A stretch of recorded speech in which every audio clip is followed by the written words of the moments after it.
All right, welcome to this explainer. Today, we're going to completely redefine how you look at the natural world. Seriously, when you gaze out at a sprawling forest, a rugged mountain, or, just your local park, what is it actually worth? We tend to simplify nature, but the reality is beautifully, incredibly complex. So today, we'll be unpacking 8 distinct layers of value hidden right beneath your feet. Trust me, by the end of our time together, the way you see the ground you walk on, it's never going to be the same. So what makes the landscape valuable? I kind of want to challenge your baseline assumptions right out of the gate here. Is the landscape's worth really just about a pretty view? Is it just a nice backdrop for a photograph? Or is there something much, much deeper at play? We really need to look past the surface to see the intricate systems and the profound human connections that give a piece of land its true worth. Okay, let's dive into this. Notice the stark contrast here between our most basic human instinct and, well, the hard realities of industry. On one side, we have aesthetic appreciation. It's that immediate gasp when you see a stunning canyon sunset. It's purely visual, purely emotional. But contrast that with the highly tangible economic value. I mean, landscapes literally drive massive industries. Tourism turns a pretty view into a product, while agriculture relies on the very soil for our global survival. And think about real estate. The specific location completely dictates the financial worth of everything built on it, right? It's like looking at 2 completely different ways to value the exact same space. So let's group these tangible values together into what we call the measurable landscape. We're talking economic value, ecological importance, and scientific exploration. These are the values built on economic output, physical ecosystems, and hard research. Basically, it's the landscape as a highly functional, measurable asset. Now, one of the absolutely most critical measurable layers is ecological importance. While you can't always see it happening, landscapes act as these massive, tireless biological engines. They literally work around the clock. They provide habitats that support vast, intricate webs of biodiversity. They purify our water as rain filters down through the roots, and crucially, they sequester carbon. To put that into perspective, a single mature tree can absorb over 40 pounds of carbon dioxide a year. That's huge. So this isn't just about preserving a nice view. This is the literal biological machinery keeping our entire planet habitable. But beyond just maintaining life, the landscape is also a teacher. It serves as this vast living laboratory for scientific exploration.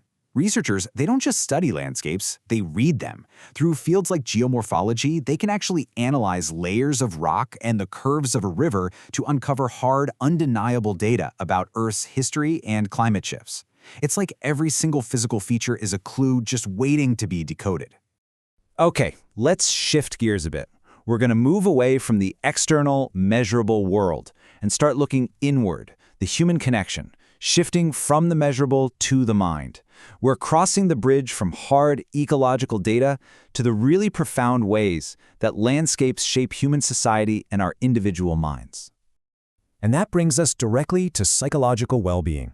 The therapeutic benefits of nature are, quite honestly, incredibly powerful. Just being out in a natural space actively improves your mental health. It drastically reduces stress and enhances our overall quality of life. The environment outside actually directly influences the environment inside our minds. So when we value a landscape, we are literally valuing its ability to heal us, calm us down, and make us whole. But hey, we aren't just isolated minds wandering through the woods, right? Landscapes act as the literal common ground that brings us together. This is social cohesion. Think about a bustling town square, a communal sports field, or maybe a crowded coastal beach. These gathering spaces foster essential social interaction. They help a community develop a shared identity and a really deep sense of belonging to that specific place, and by extension, to each other. And because these landscapes serve as communal spaces over generations, they inevitably become repositories of our shared memory. This is their cultural and historical significance. The land remembers what we forget.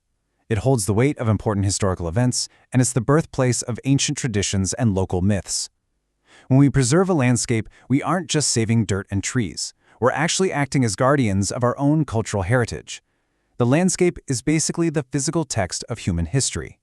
Now, beyond the economy, beyond the science, and actually even beyond history, there is spiritual and religious significance.